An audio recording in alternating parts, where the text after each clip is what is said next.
Good morning. It's Aaron Zauber. Welcome to Fully Alive Coaching TV or Fully Alive TV.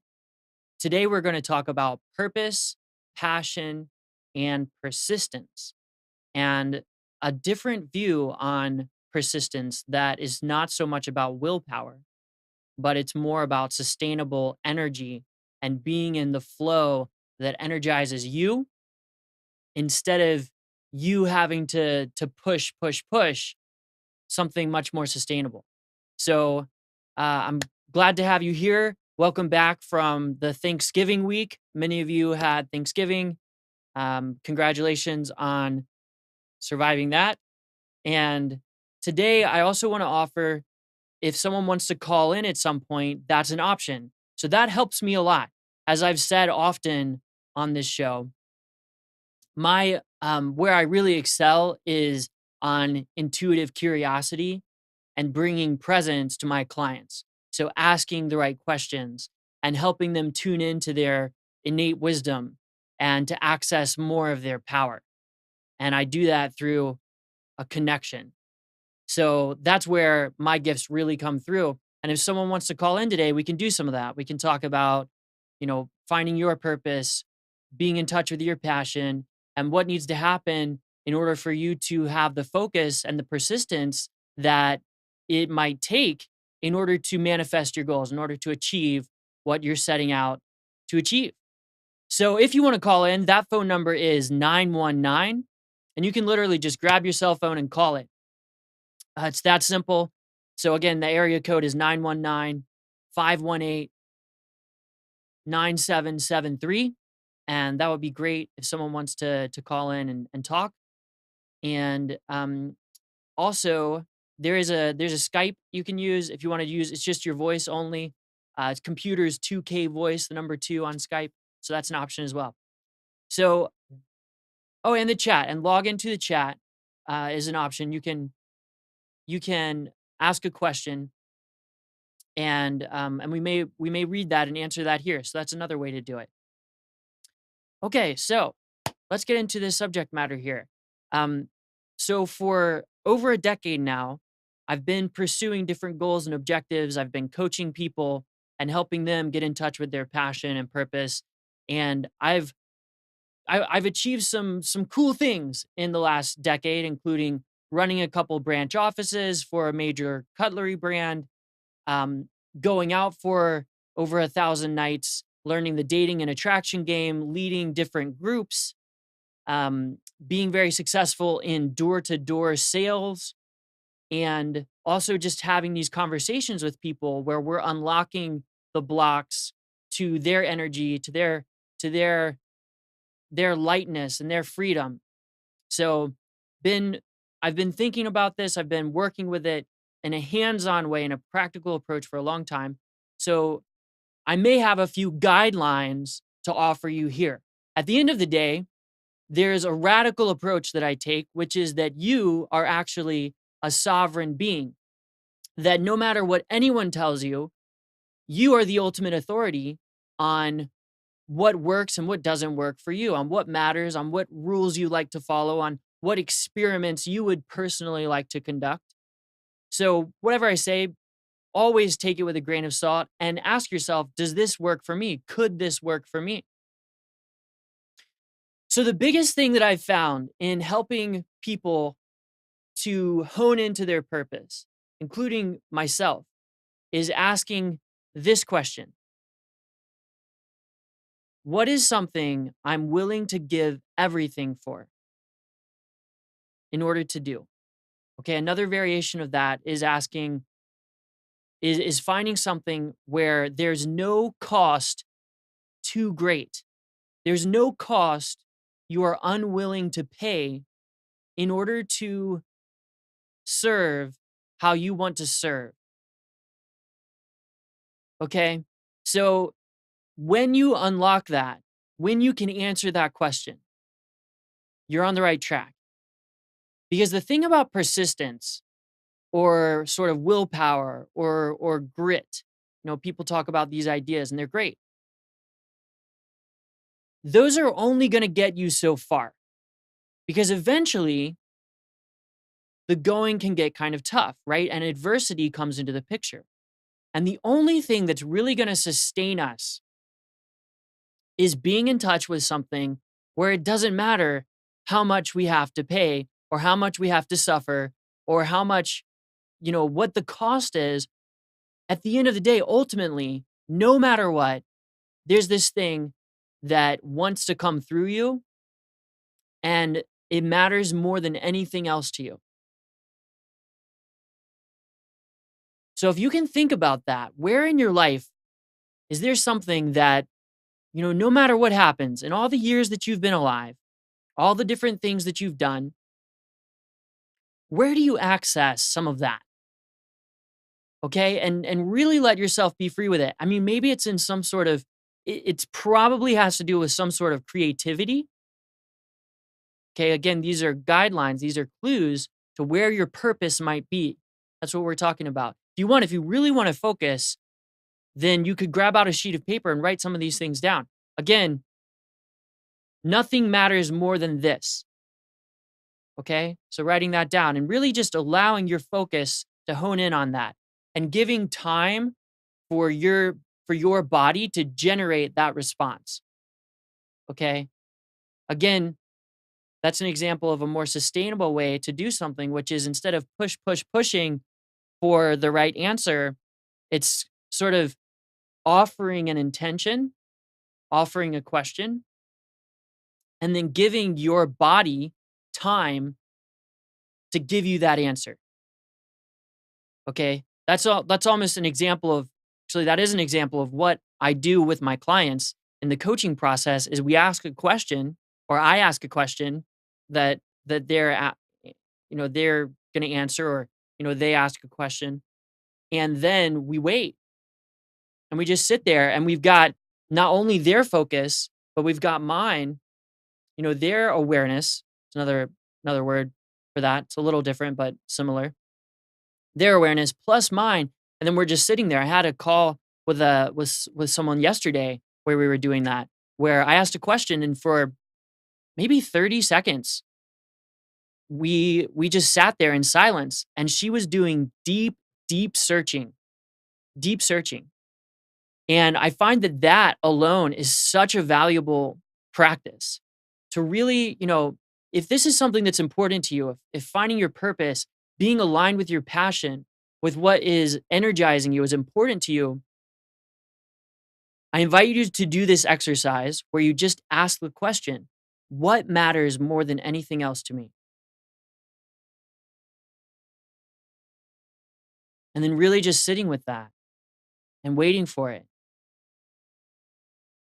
And then maybe you want to write down the answers that come to you. Maybe it's something that would not have normally come to you. Maybe it's something like singing or writing or drawing or dancing, or maybe it has to do with helping people in a certain way. Usually it comes down to helping people or sharing with people some form of contribution.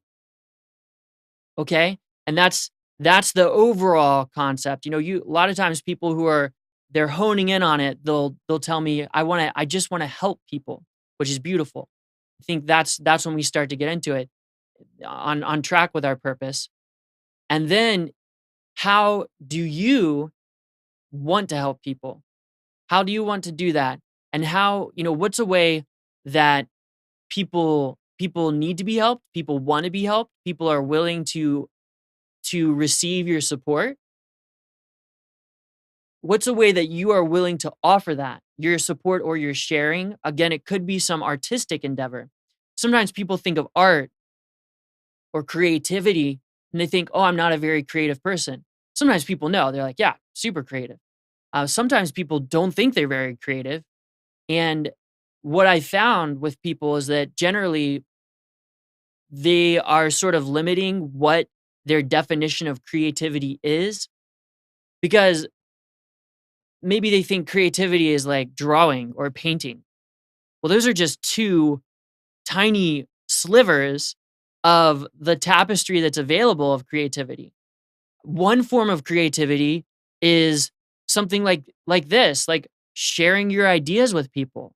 Do you have lots of ideas that come to you? Well, guess what? That's a form of creativity. So so we've asked a couple questions now, honing into the purpose and the passion. What matters to me more than anything else? A lot of times, a big clue to help us hone in on our purpose is something that people compliment us on and that we ourselves don't normally see as a big deal. A lot of times people something comes naturally to them, so they think, "Oh, that's just me. I've always had it. It's not really that big of a deal." But if you pay attention, you might have people complimenting you on that. So paying attention, what are you naturally good at? And maybe it doesn't seem like a big deal to you, but maybe it's you actually have a skill there. Maybe you have a gift there. And maybe you get enjoyment out of it. So that's the other really big thing here. What do you get joy out of? What makes you feel more fully alive when you do it? That's the thing with me and my coaching and my sharing ideas is that every time I do it, no matter if sometimes of course I judge it, which is never really that helpful. Of course, I'm always trying to practice and get better. I'm going to talk about sort of letting go of the attachment and the judging. But the most important thing is that when I do these things, when I share my ideas with people, and when I have these connected conversations with people that that we're calling coaching here, which again, this is not coaching. What I'm doing right now, it gets confused a lot.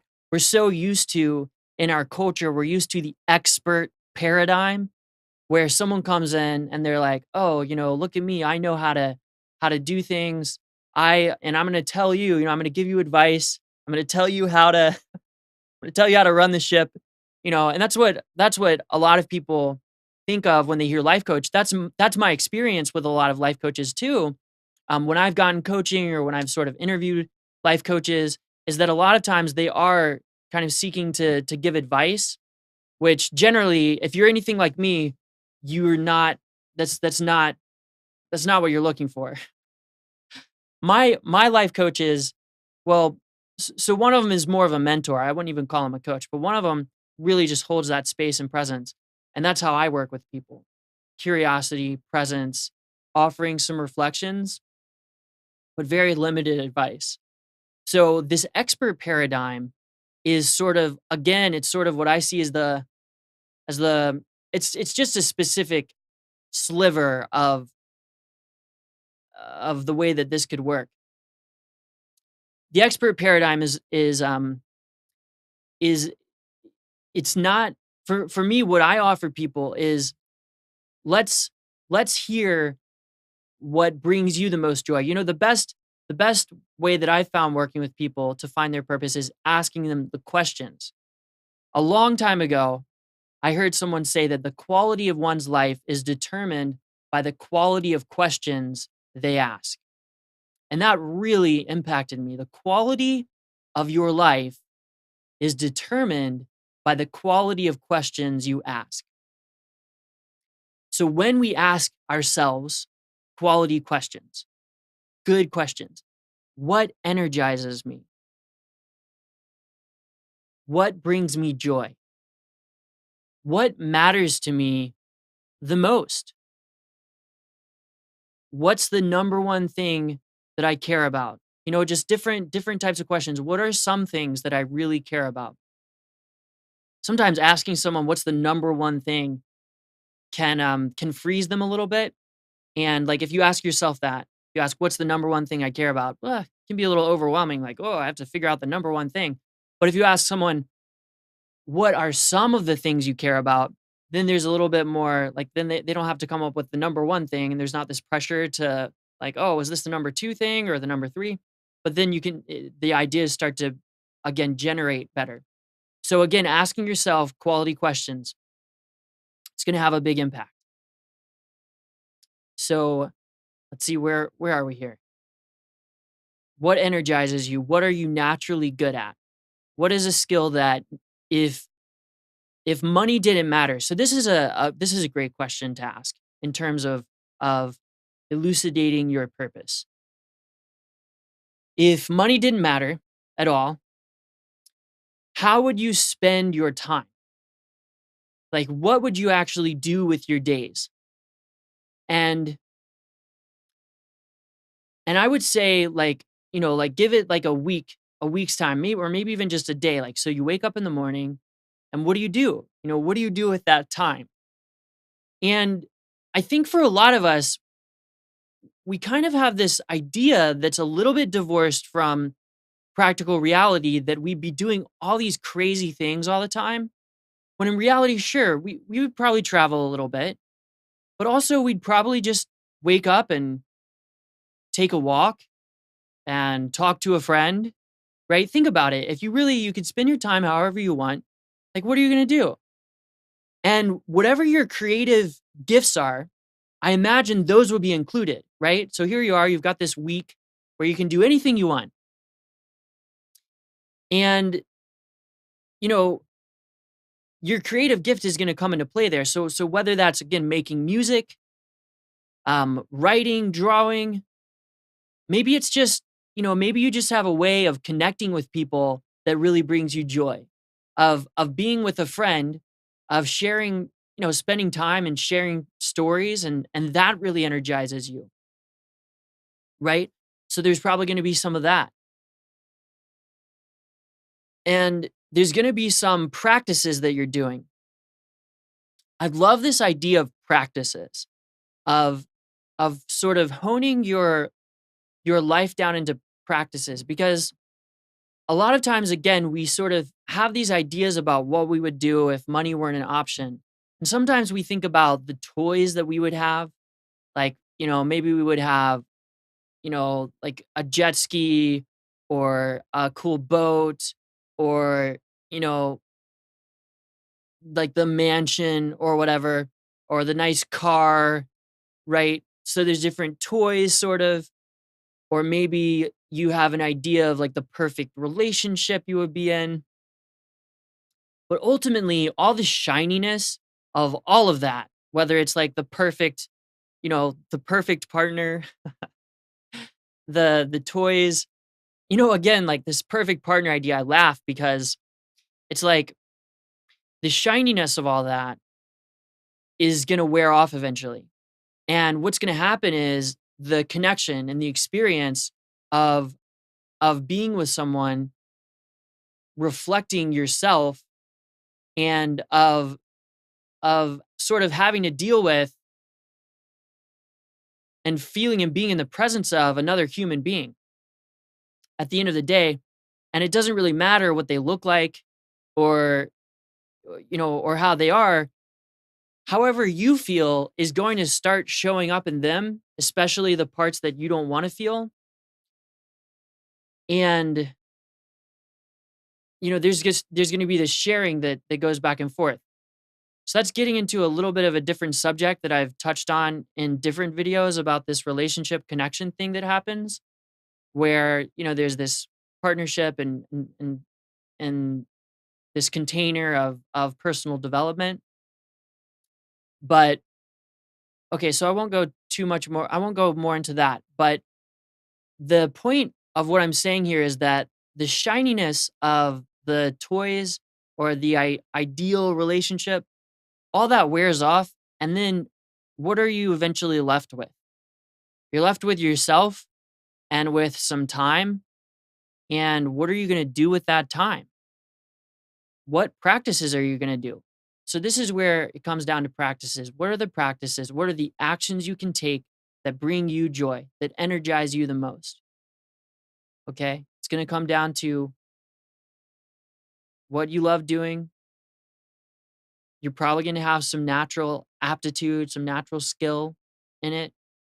So pay attention to that. If you haven't found it, some people have. They're like, these are the things that bring me joy. I've got it.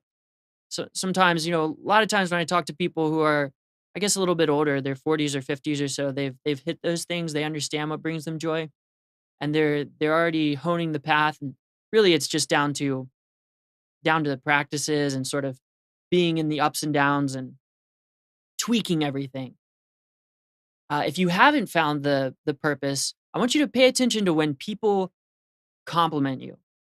Okay, when people give you praise about something you do, and notice if you kind of shrug it off as if you're naturally good at it and it's not that big of a deal, that may be something for you to look at. It might be part of your purpose. So, I want to talk about the persistence thing. Something around this idea of persistence, right? The theme today is purpose, passion, and persistence. In our culture, I see a lot of this pushing idea where sometimes people they'll use words like overcoming or maybe even breaking through, although that can be sort of a plus or minus thing. But this idea about willpower and pushing is usually not sustainable. Our actions and our practices really need to come from a place of inspiration, of what I've been talking about over the last 20 minutes. When we pay attention to those things that energize us, and then we do just a little bit of it, again without pushing, but just sort of like imagine it like an energy channel, like a river, and you step into that river, and then the current of that river pulls you along. And you don't have to like row so hard on the boat. Maybe you're in a boat now. But literally the current is just taking you. It's sort of like that. When you are in touch with your purpose and your passion, that's going to be part of the experience. Now, another part of this experience is that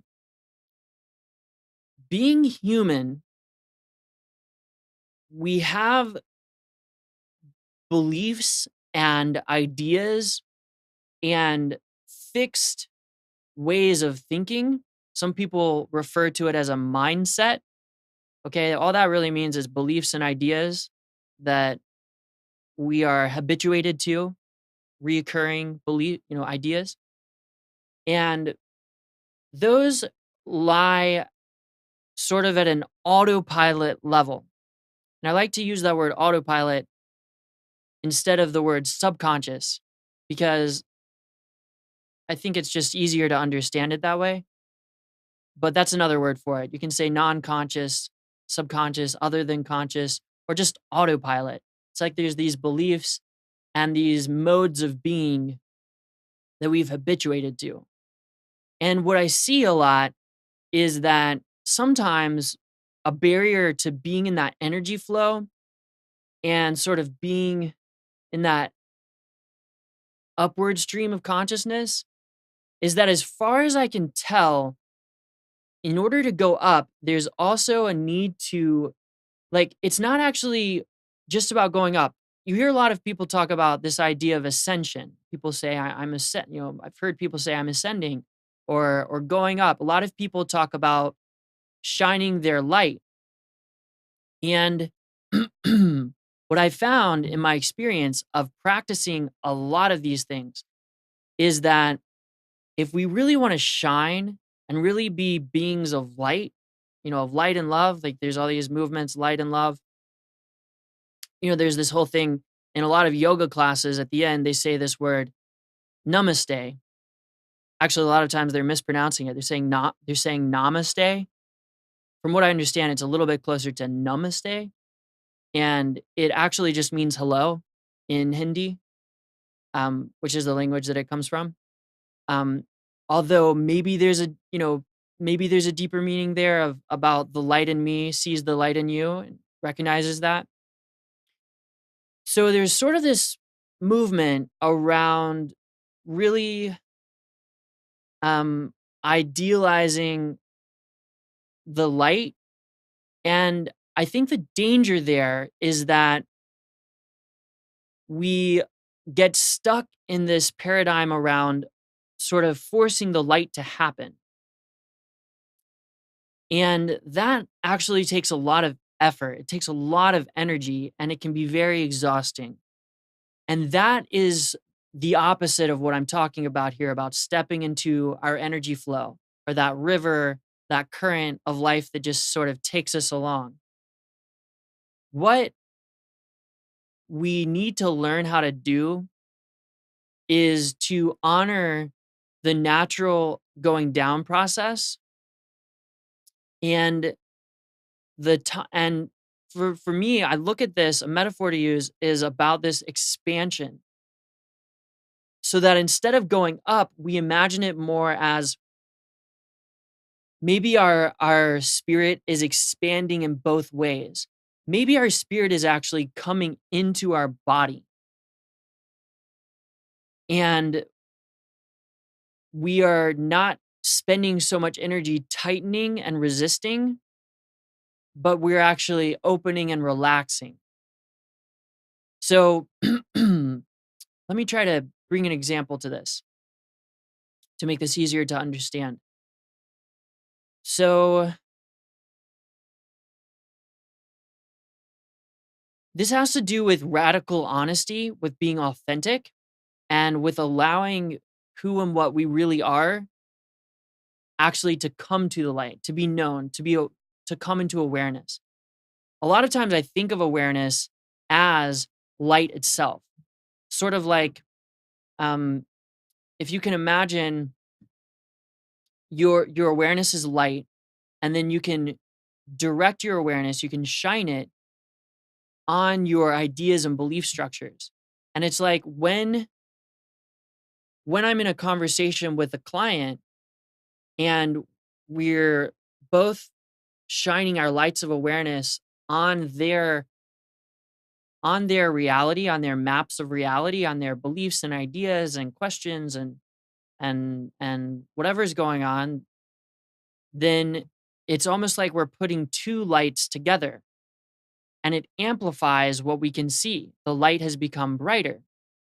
And then that actually allows these stuck places to come up and to let go, to dissolve. I feel like this is probably not making a lot of sense, and I need to ground it a little bit more in a practical example.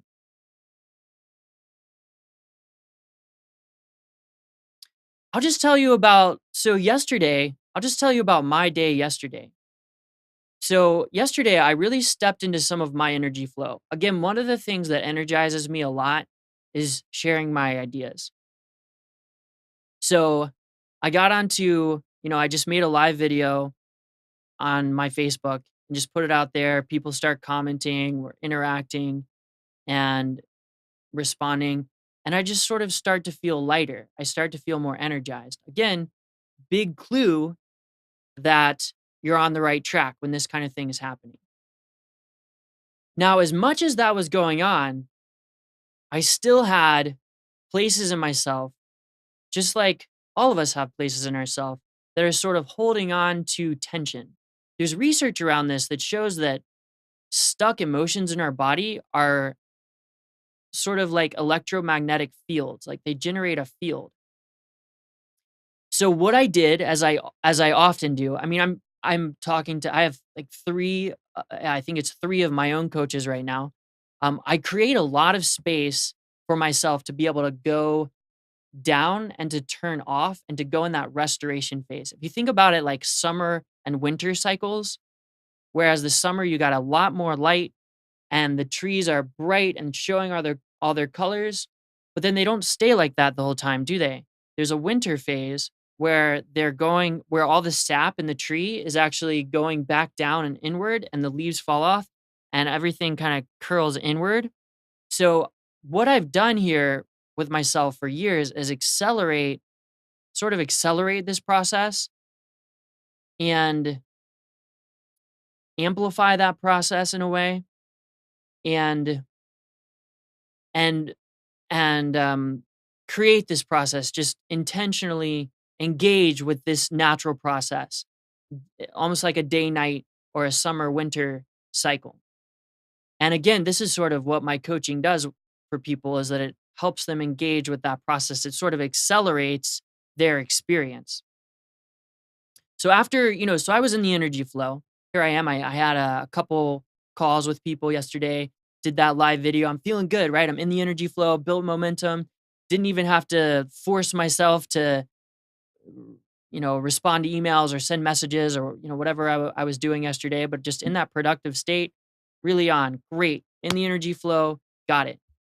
And a lot of times it just starts with one little thing. Like, what can I do right now to get myself in that energy flow? Maybe it's sing a little song, do a little dance.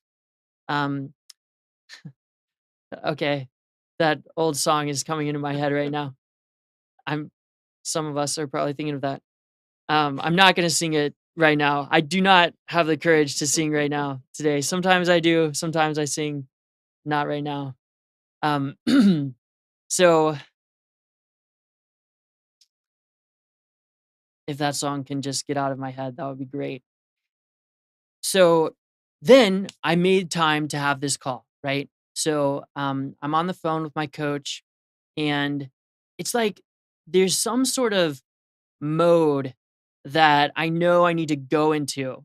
Like, and it's definitely the feminine mode. It's feminine energy. And I know this because it needs a container. It needs to feel safe. It's slow. There's no way that I can force it to do anything. It's just going to do what it wants to do. But if I have a gentle intention about it and I allow the space and I'm patient, then maybe it'll come out. Maybe it'll reveal itself. And that's what happened.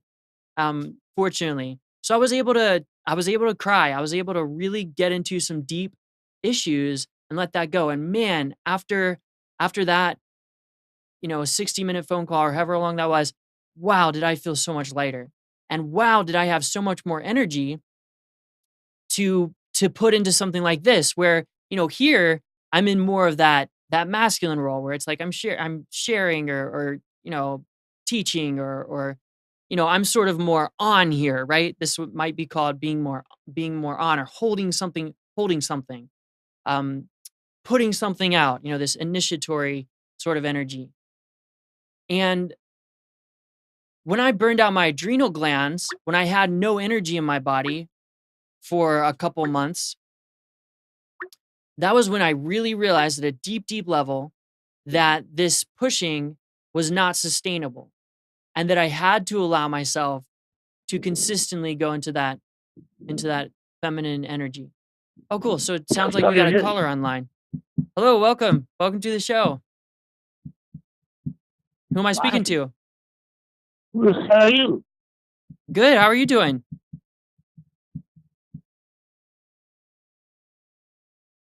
Can you hear me? Yeah, what is good about you? You said you was good, why are you?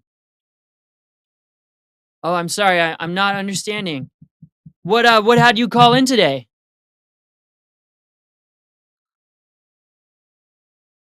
Okay, so we're gonna keep rolling there. Sorry about that. I could not understand.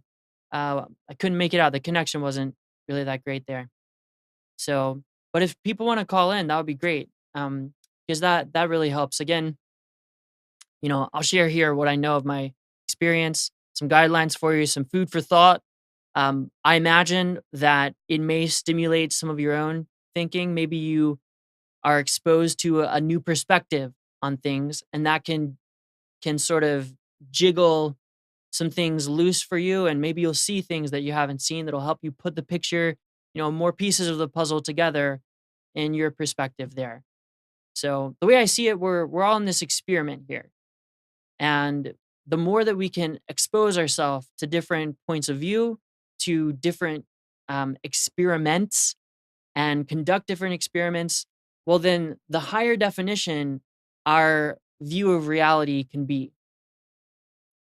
So if someone wants to call in, all you got to do is pick up your cell phone and dial 919-518-9773, and we can just talk about what's going on with your purpose, with your passion, um, and maybe help you gain some clarity around what it is you're up to and what is or what isn't working for you in terms of achieving your goals. I will say one thing that happens the more that we put ourselves out there, when we find some sort of energy flow and follow it, we're going to have different experiences that, again, they sharpen our our view of reality, like a high definition picture. And I want to bring this back to, I talk a lot about embodiment here, and we do some of these body scan meditations, which we can do one here in just a minute. There's something about these having these experiences, amplifying our experience of reality, having intentional conversations around purpose, around who we are, around what's really happening here, that allows us to become more effective in everything we do. Like for a lot of us, it's really simple what we're wanting, right? We just, a lot of us we want to do what we love to do in a way that's sustainable. We want to make enough money to feel secure, to have plenty of food on the table, to have a shelter. Like it's very simple things for a lot of us, right? Maybe to have a car to be able to go see our friends, like simple things, right? I want to invite you to consider that your reality right now is a reflection of you. And the circumstances that continue to show up around you are there to help you. Actually, it's an opportunity for you to become more aware of what's actually happening so that you can become effective in what it is you're doing.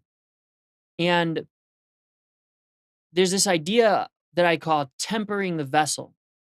It's sort of like, the vessel is your body, and tempering your vessel is about having experiences, about allowing lots of energy to come through. I encourage people to have intense experiences. What that means to me is experiences that have enough energy in them that stretch your level of comfort. Okay, we talk about getting out of our comfort zone. And when you associate with people like me or other people you might know who consistently get out of their comfort zone, do things that make them uncomfortable, literally put them in a physiological state of discomfort, what's happening is you're tempering your vessel. You're making your body stronger and more effective. Okay? Imagine it sort of like this. Like if you have some of you might remember those 56K dial up modems.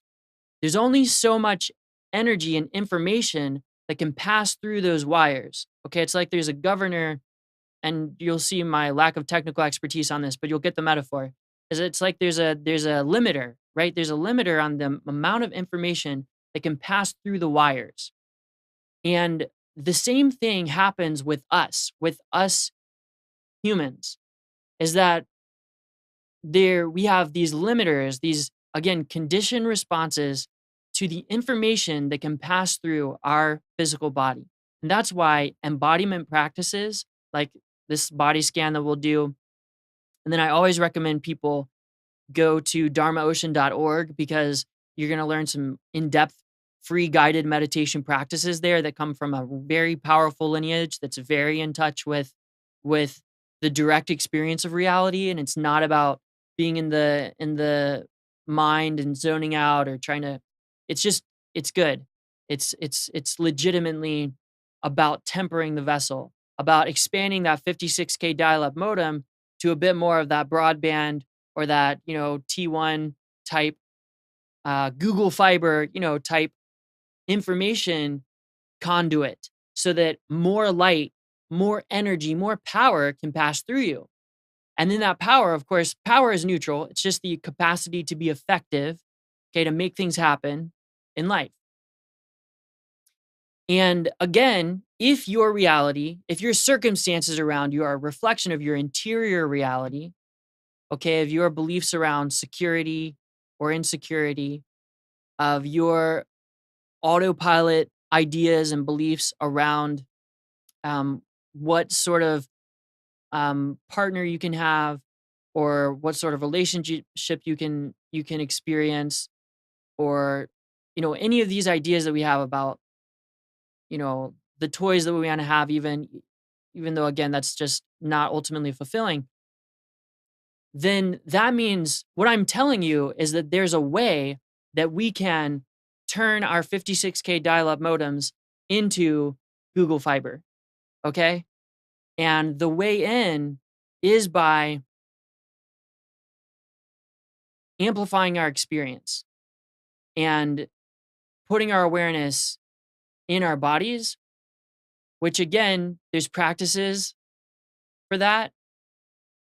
One of which is getting outside of your comfort zone, getting into that flow state, something that's not too crazy hard, but also something that challenges you just a little bit.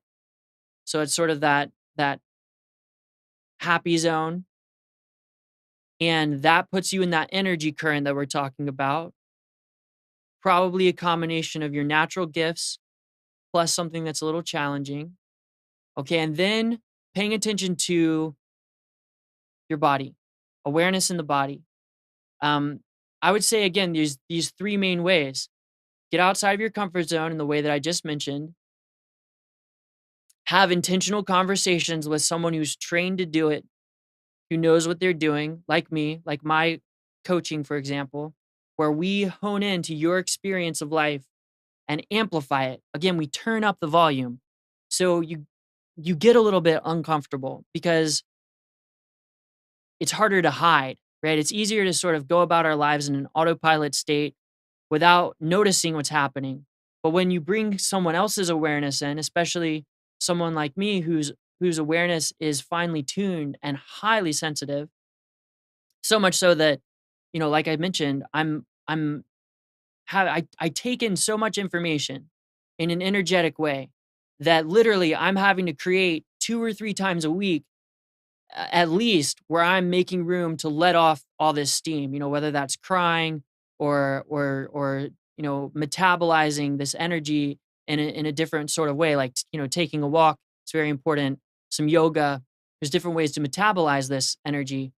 But again, there's three ways: discomfort, exposure, conducting different experiments, intentional conversations in which the energy is amplified, and then again, just some gentle but powerful, effective awareness practices where your awareness is in your body, where you're putting your awareness in your body. You may have heard the phrase that youth is wasted on the young. And what people are sort of meaning about that is that when you're young, you often have all this energy, but not much of the wisdom, right? And then when you're older, you have a lot of the wisdom, but maybe not so much of the energy. Now, there's a lot of ways actually that you can dial that up, and there really are simple ways to, that I've learned from the Bulletproof Human Potential to just, you can put little tweaks, whether that's red light therapy, infrared sauna, a full spectrum, I definitely recommend. A couple different like little key supplements that don't have to be too expensive, getting some sunlight in your eyes, um, in the very early morning, in the very late evening, right when the sun is on the horizon, some heliotherapy or sometimes called sun gazing. Be very careful with that. You just, it's a very um, particular practice, but there's very simple ways, or pulsed electromagnetic frequency therapy. So, a lot of these ideas, it doesn't have to be so fixed like that. Just because we have many years behind us, it doesn't mean that we have to have less energy so much.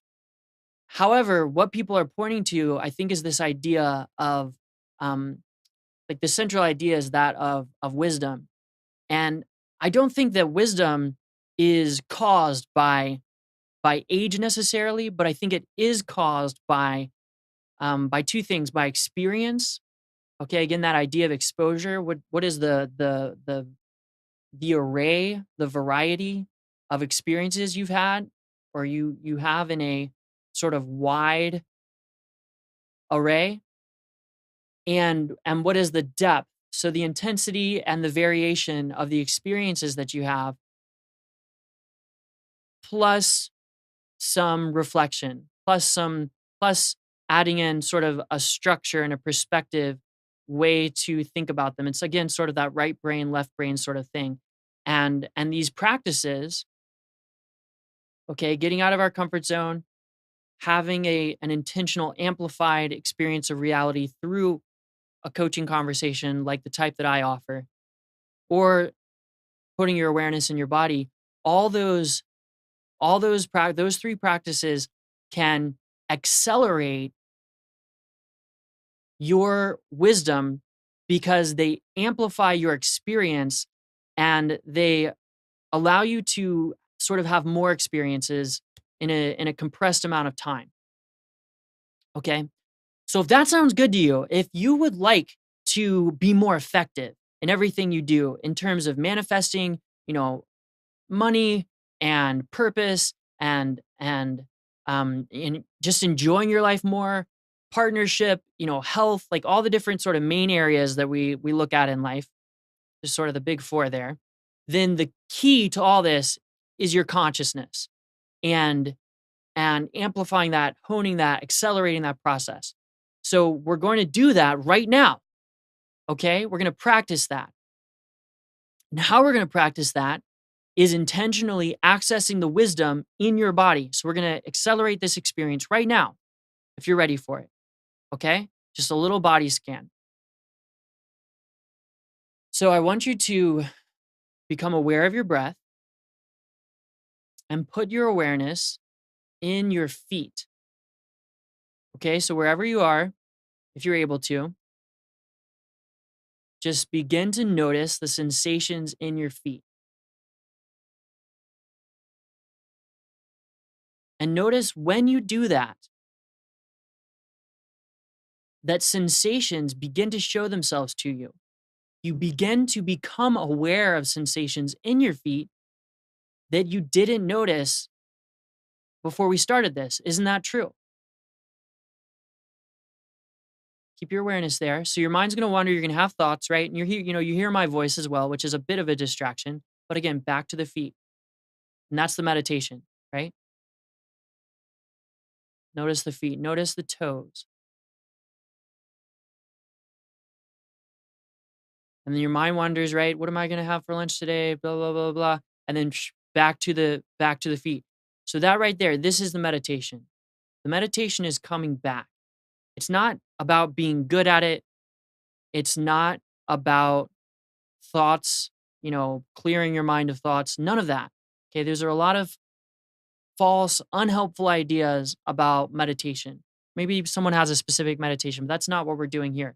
Meditation is simply bringing your awareness back. Once it wanders, bring it back, no matter how many times. It doesn't matter. That's the practice. So that's what we're doing in the feet, in the heels.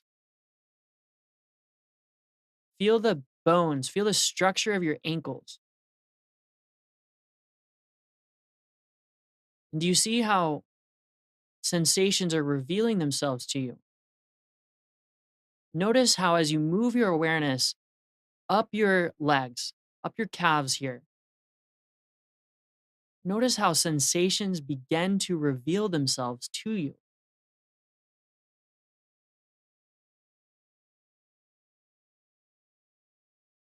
These sensations are wisdom from your body. It's information that has been waiting for you to come to it, for your awareness to become aware of it. So again, knees all the way down to the toes, and invite all of it to just relax.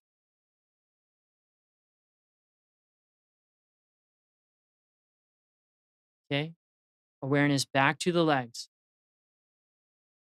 back to the muscles of your upper legs, big muscles, those big bones.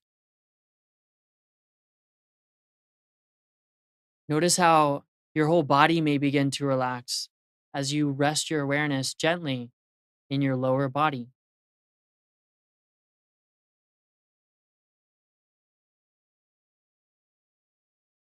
resting your awareness in your pelvis, inviting it all to relax.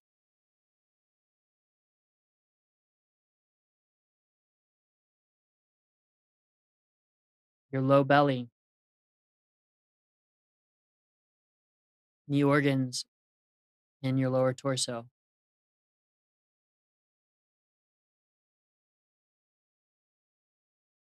Just noticing how any tension there is it's ready to be let go. You don't need to expend effort right there anymore. Moving up your torso to your mid torso. Notice your rib cage,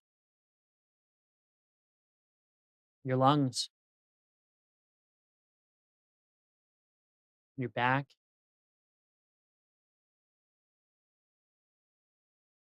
shoulder blades. Every time your mind wanders, just bring it right back.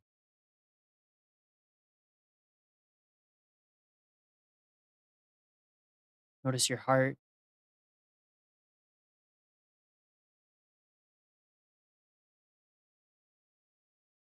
shoulders,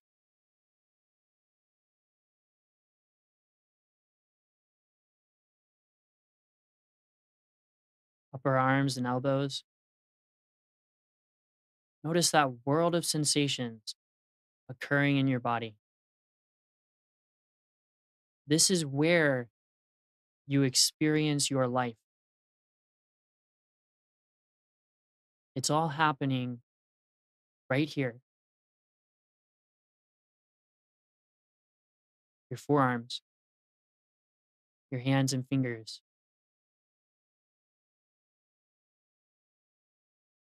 Notice your throat and neck.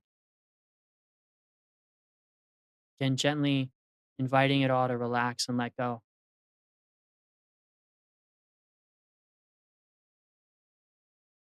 Notice your jaw. Relax your face and eyes. Relax the back of your head and top of your head. Allow your awareness to expand over your entire body. Just being grateful to have this experience.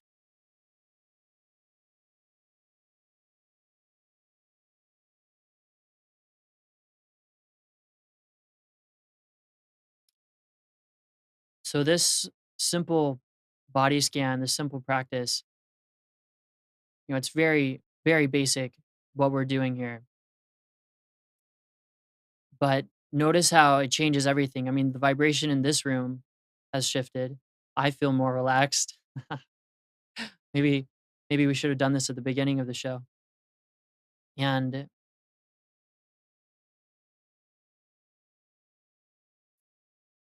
what happens over time with this third practice that I mentioned here is that it allows the tension to present itself.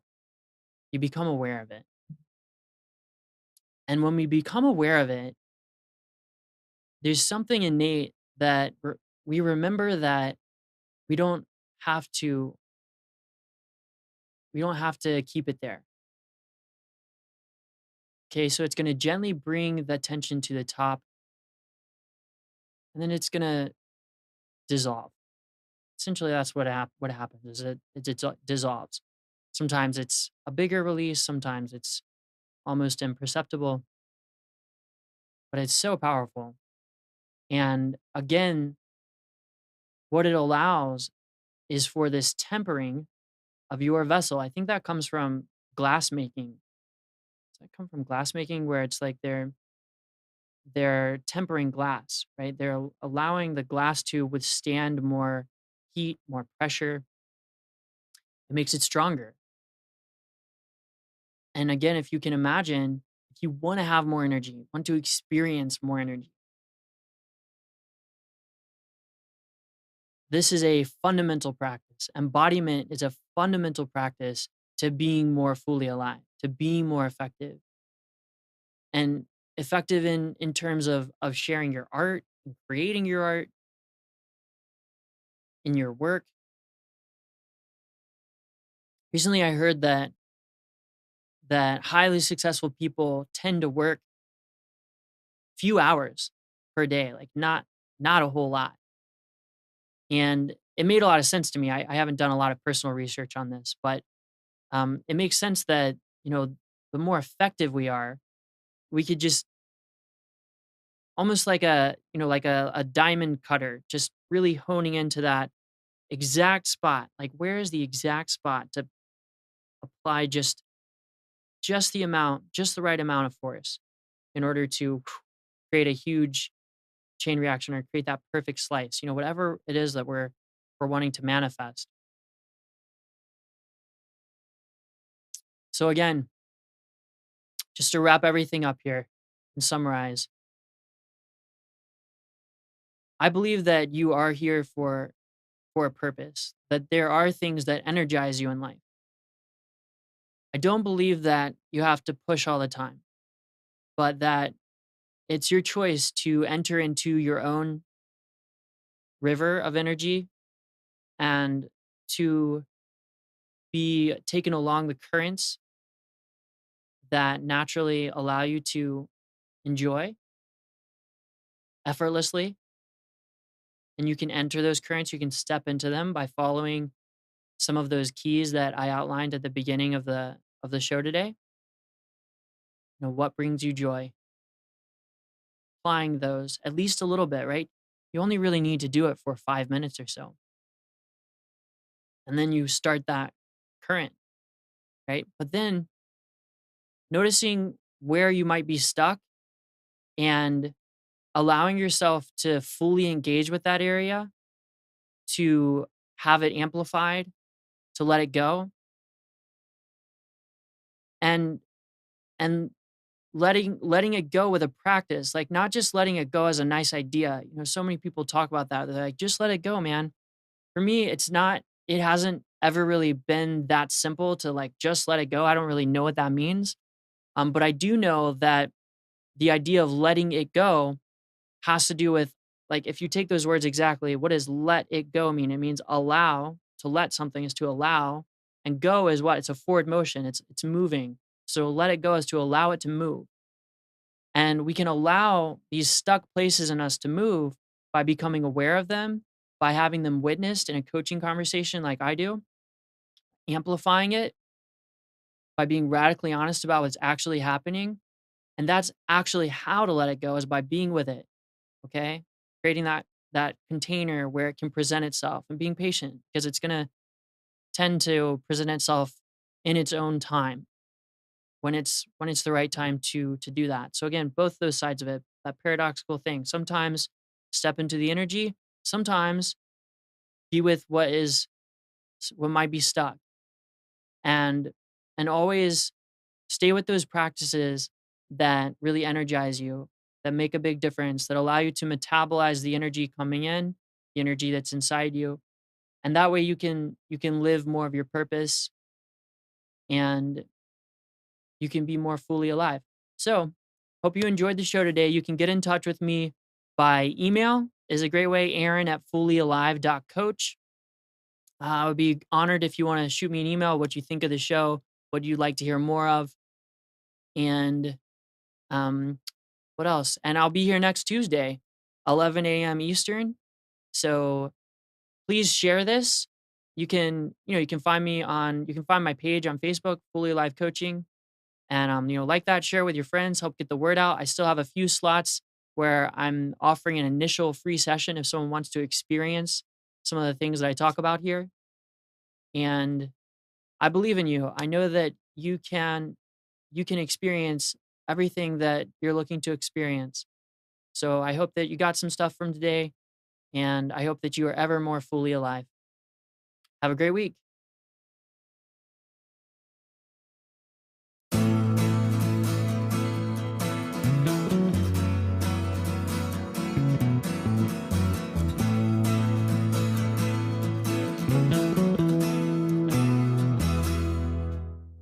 You are tuned to the Nissan Communications Network. If you tuned in too late, you can always watch each program in its entirety or download an MP3 audio file of it in the archives section at nissancommunications.com. Don't forget to subscribe to our YouTube channel, follow us on Twitter, and like us on Facebook. Sponsored by Telestream's Wirecast software, StreamingGear.com, Carolina Apparel, and DeltaForce.net.